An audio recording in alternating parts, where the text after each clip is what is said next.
اور مقتدر ہوں۔ نیز ان وحدتوں اور خطوں میں اقلیتوں کے مذہبی، ثقافتی، معاشی، سیاسی، انتظامی اور دیگر حقوق و مفادات کا مناسب، مؤثر اور حکمی تحفظ ان کے مشورے سے آئین میں صراحت کے ساتھ کیا جائے۔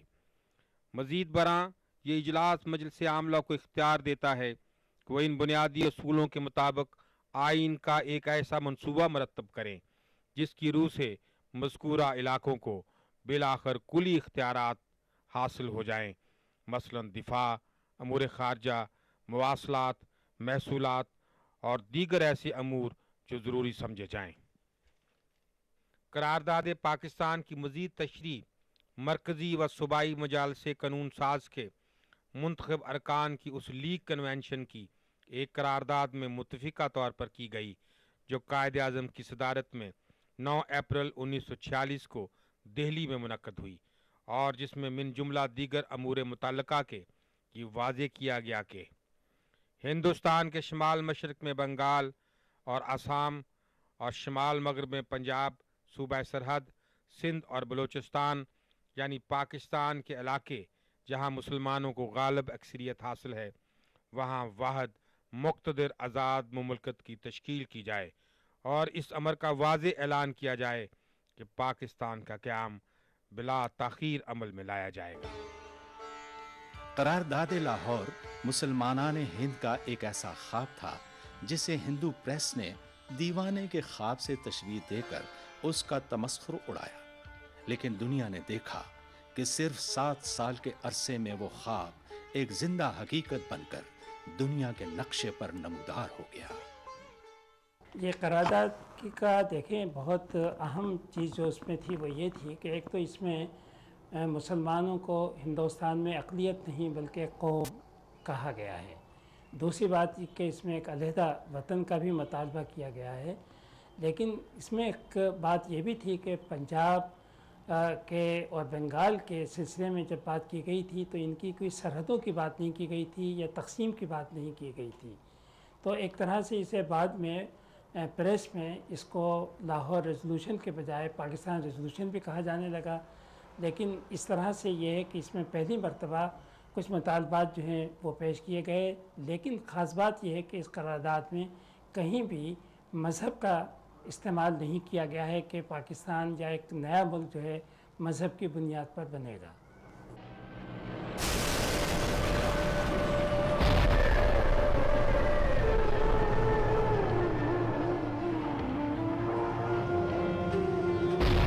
جب دوسری جنگ عظیم کا آغاز ہوا تو کانگریس نے اس موقع سے فائدہ اٹھانا چاہا اور مطالبہ کیا کہ ملک کی آزادی کا فوری اعلان کیا جائے اور کانگریس کو ملک کی واحد نمائندہ جماعت تسلیم کر لیا جائے۔ لیکن جب حکومت نے کانگریس کا یہ مطالبہ تسلیم نہ کیا تو تمام صوبوں میں کانگریسی وزارتیں مستعفی ہو گئیں۔ کانگریس کو اپنی طاقت پر اس قدر بھروسہ تھا کہ اس نے سمجھا کہ حکومت کو اسے دوبارہ وزارتیں بنانے کی دعوت دینا پڑے گی، مگر اسے مایوسی ہوئی۔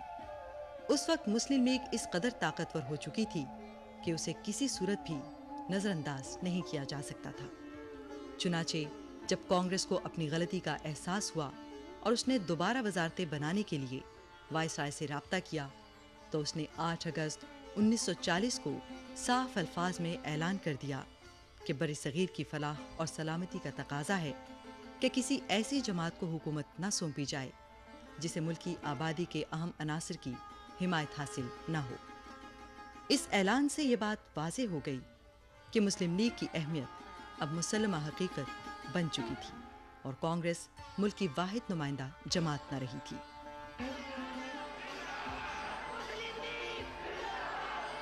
جنگ کے ابتدائی مراحل میں برطانیہ کی حالت دن بدن نازک ہوتی جا رہی تھی،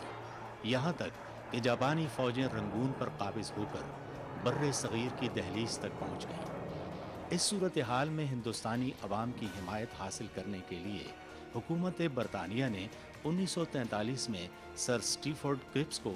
چند تجاویز دے کر بر صغیر روانہ کیا۔ ان تجاویز کا ایک حصہ مستقبل کے بارے میں تھا۔ اس میں حکومت نے وعدہ کیا کہ جنگ کے خاتمے پر